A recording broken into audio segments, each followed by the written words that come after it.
जय श्री कृष्णा। वैशाख महात्म्य 7वां अध्याय। अन्नदान का महत्व और मित्र पिशाच की कथा।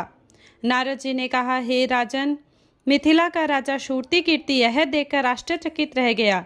फिर नम्रता पूर्वक हाथ जोड़कर श्रुति देव ऋषि से प्रार्थना करते हुए इस प्रकार बोला, हे महामुनि, यह कौन सा अद्भुत पुण्य है जिसके प्रभाव से छिपकली की योनि से राजा हेमांग की मुक्ति हो गई और उसके पाप नष्ट हो गए। कृपया इस धर्म का पूर्ण वृत्तांत मुझे समझाइए। राजा की धर्म में ऐसी आस्था देखकर महात्मा श्रुतिदेव बड़े प्रसन्न हुए और राजा की बड़ी प्रशंसा करते हुए बोले, हे राजन, तुम धन्य हो। तुमने बहुत श्रेष्ठ कल्याणकारी प्रश्न किया है। हे नृपेंद्र, मैं तुम्हें उन समस्त धर्मों के विषय में समझाता हूँ जिनका यश पुराणों में गाया है और जिनके करने से प्राणी भवबंधन से छूट जाते हैं।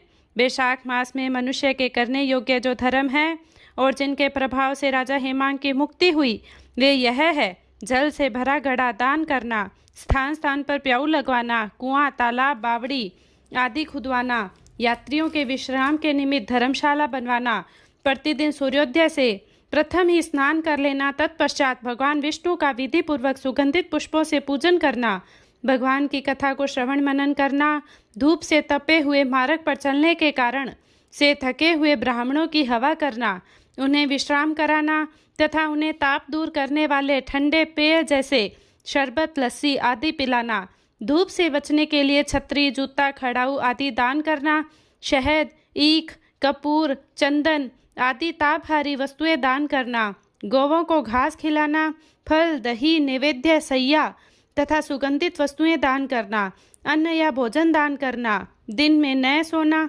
तथा रात्रि शयन पृथ्वी पर करना, शरीर में तेल न लगाना, कांसे के बर्तन में भोजन न कर पत्ते पे भोजन करना आदि यह समस्त कर्म वैशाख मास में करने उचित है।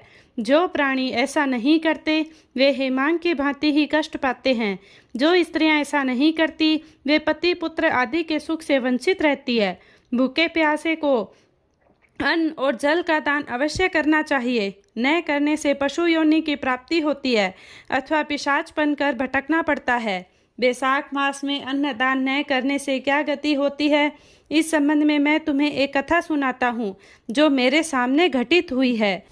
रेवा नदी के किनारे एक वृक्ष पर मेरा पिता पिशाच बनकर निवास करता था।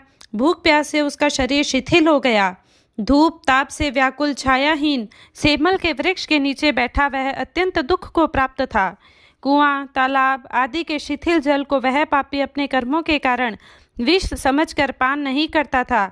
भूख के कारण वह अपना ही मांस खा गया, जिससे कंठ रुंध गया और बड़ी पीड़ा हुई। इस प्रकार से वह अत्यंत कष्ट को प्राप्त करता हुआ वहाँ रहा करता था।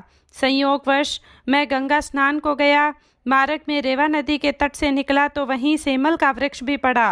तब मैंने उसके नीचे भूख प्यास की पीड़ा से चिल्लाते हुए उस पिशाच को देखा जो अपना मांस स्वयं ही भक्षण कर रहा था।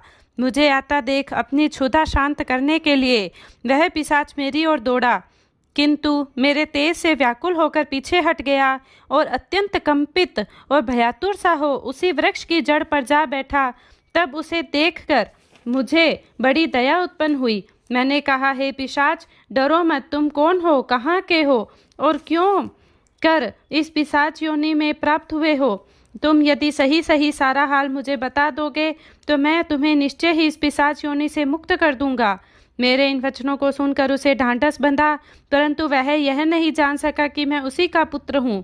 वह बोला, मैं आनत देश के भूवराख्य नामक नगर में संस्कृति गोत्र में उत्पन्न हुआ था। मेरा नाम मित्र था। मैं तप, दान, विद्या और यज्ञादि के प्रति बहुत निष्ठा रखता था। मैंने बड़ी श्रद्धा से विद्या को ग्रहण किया और धर्म को महत्वपूर्ण जानकर समस्त तीर्थों में जाकर मैंने श्रद्धापूर्वक स्नान किया। हे अंगे, मैं लोभी था, अतः लोभ के वशीभूत होकर मैंने पुनीत वैशाख मास में अन्नदान नहीं किया। इस कारण मुझे पिशाच योनि की प्राप्ति हुई। मेरा पुत्र श्रुतिदेव बड़ा यशस्वी है। यदि तुम उसे जाकर मेरी दुर्दशा कह दोगे तो वह निश्चय ही कोई उपाय करेगा। उससे मेरा सारा हाल जैसा कि तुम देख रहे हो जाकर कह देना और साथ ही यह संदेश भी कह देना कि वह मुझे इस पिशाच योनि से छुड़ाने के लिए वैशाख मास में प्रातः स्नान करके भगवान विष्णु का पूजन किया करे फिर मेरे निमित्त तर्पण करके किसी ब्राह्मण को अन्नदान भी करें। उसके ऐसा करने से मेरा पाप नष्ट हो जाएगा और मैं इस पिशाच योनि से मुक्त होकर विष्णु पद को प्राप्त कर सकूंगा। अपने पिता के वचनों को सुनकर मैं उनके चरणों में गिरकर रोने लगा। बहुत देर तक तो रोता ही रहा। फिर थोड़ी देर बाद चेत आने पर वह बोला, हे पिता, मैं ही तुम्हारा पुत्र हूँ। देवयोग से मैं इधर आ गया हूँ। अब मैं शीघ्र ही घर वापस जाऊँगा और वहाँ मेष संक्रांति में भगवान विष्णु की प्रसन्नता के लिए अन्न जल का दान करूँगा। इस प्रकार पिता को आश्वासन देकर मैं अपने घर वापस लौट आया। वैशाख मास आने पर मैंने पूरी श्रद्धा भक्ति के साथ भगवान विष्णु की प्रसन्नता के लिए उसका विधि पूर्वक सेवन किया। भगवान को प्रसन्न करने के लिए तथा स्नान दान भी किया। तब भगवान की कृपा से मेरे पिता उस पिशाच योनि से मुक्त हो गए। मेरे द्वारा वैशाख मास का सेवन करने से ही वे उस नराधम योनि को त्याग कर दिव्य योनि को प्राप्त हुए। दिव्य वस्त्रों और अलंकारों को धारण कर वे दिव्य विमान पर चढ़कर भगवान विष्णु के उस दिव्य लोक को गए जहाँ जाकर प्राणी दिव्य हो जाता है। उन्होंने मुझे असंख्य आशीर्वाद दिए। हे राजन, मैंने तुमको समस्त दानों में श्रेष्ठ अन्नदान का महत्व बता दिया है। अब यदि तुम कुछ और भी पूछना चाहो तो उसे भी प्रसन्नता पूर्वक पूछ सकते हो। जय श्री कृष्णा।